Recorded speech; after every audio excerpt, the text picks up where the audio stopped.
Sagittal synostosis, also known as scaphocephaly, is the most common form of craniosyn-ostosis, with an incidence of about 1 in 4,200 to 8,500 live births. It occurs when the sagittal suture, which runs from the front to the back of the skull, fuses prematurely. This fusion restricts lateral growth of the skull, resulting in a characteristic elongated arrowhead shape. The condition may be noted at birth, and while most cases are sporadic, about 6% are inherited in an autosomal dominant pair. The clinical presentation can vary depending on the extent of suture fusion and the child's skull growth in the first 18 months of life.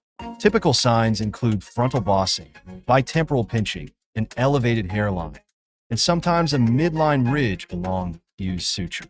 Posteriorly, an occipital bullet or a middle saddle deformity may also be seen. Treatment approaches differ by age and the severity of the deformity. If diagnosed early, ideally before 6 months of age, a strip craniectomy with micro-barrel staving or spring distraction is often performed to allow the skull to grow.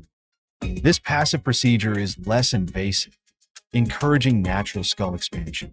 For older children, a more extensive total calvarial vault remodeling, or TVR, may be required to address the compensatory skull deformities. At our institution, if surgery is delayed until after 12 months, we follow a modified Melbourne protocol, offering TVR between 12 to 18 months.